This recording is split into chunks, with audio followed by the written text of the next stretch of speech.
आज देश में बहुत सारे लोग क्रेडिट कार्ड यूज करते हैं, लेकिन जब क्रेडिट कार्ड बिल पे नहीं हो पाता, तब कंफ्यूजन शुरू होता है। कॉल्स आने लगते हैं, मैसेजेस आते हैं और तब एक टर्म सुनने को मिलती है, क्रेडिट कार्ड सेटलमेंट। पर ये होता क्या है और क्या ये सच में सही ऑप्शन है?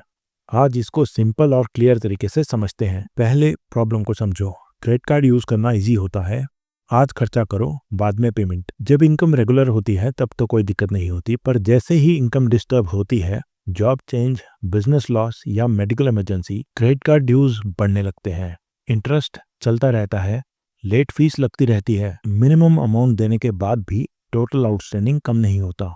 कुछ ही महीनों में अमाउंट इतना ज्यादा हो जाता है कि पे करना मुश्किल लगने लगता है। यहीं से क्रेडिट कार्ड सेटलमेंट का टॉपिक आता है। अब सीधी डेफिनेशन समझो। क्रेडिट कार्ड सेटलमेंट का मतलब, आप बैंक के साथ एक एग्रीमेंट करते हो। आप बैंक को बताते हो, मैं पूरा आउटस्टैंडिंग अमाउंट रीपे नहीं कर पाऊंगा। बैंक आपकी सिचुएशन इवेल्युएट करता है, इनकम, पेमेंट हिस्ट्री, डिले, सब कुछ।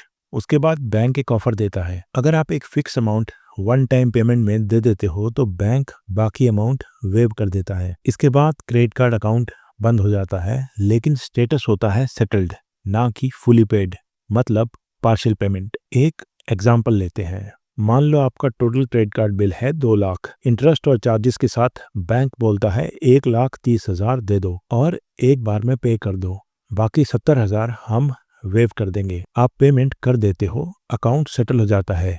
यही होता है क्रेडिट कार्ड सेटलमेंट। अब प्रोसेस समझते हैं।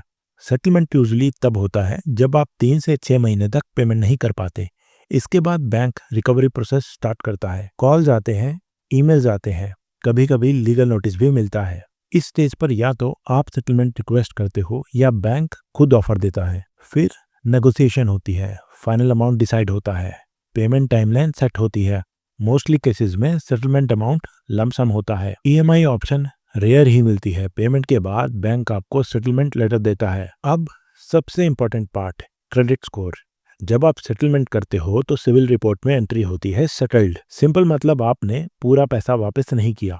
इससे क्रेडिट स्कोर गिरता है, कभी कभी थोड़ा, कभी ज्यादा। फ्यूचर में इसका इम्पैक्ट दिखता है। नया क्रेडिट कार्ड मिलना मुश्किल हो जाता है, पर्सनल लोन अप्रूवल टफ होता है, होम लोन के चांसेस भी कम हो जाते हैं और ये रिकॉर्ड लगभग 7 साल तक क्रेडिट रिपोर्ट में रहता है। इसलिए सेटलमेंट को लाइटली नहीं लेना चाहिए। एक कॉमन कंफ्यूजन क्लियर कर देते हैं जो कि लोगों को अक्सर रहती है।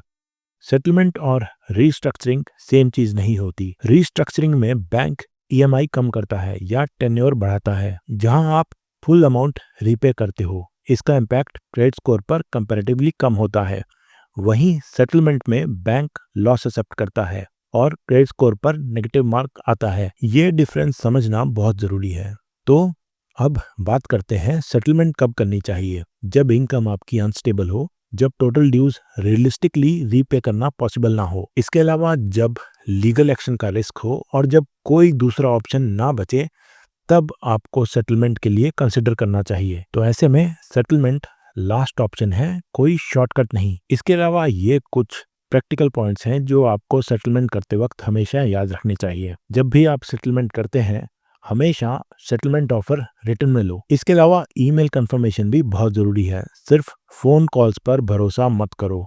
पेमेंट हमेशा ट्रेसेबल मोड से करो। कैश पेमेंट आपको बिल्कुल अवॉइड करनी चाहिए। पेमेंट के बाद सेटलमेंट लेटर आपको कलेक्ट कर लेना चाहिए। और इस सब के अलावा सेटलमेंट करने के बाद आपको क्रेडिट रिपोर्ट के ऊपर भी ध्यान रखना चाहिए। इसके अलावा अगर आप ईएमआई मैनेज कर सकते हो तो सेटलमेंट से पहले रीस्ट्रक्चरिंग ट्राई करो, क्योंकि शॉर्ट टर्म रिलीफ के चक्कर में लॉन्ग टर्म डैमेज लेना हर बार सही डिसीजन नहीं होता। तो आखिर में बात करें तो क्रेडिट कार्ड सेटलमेंट जो है वो प्रेशर कम करता है, इमीडिएट क्लोजर देता है, लेकिन क्रेडिट स्कोर को हिट करता है। तो इसलिए डिसीजन इमोशन से नहीं, नंबर्स और फ्यूचर प्लानिंग के हिसाब से करो।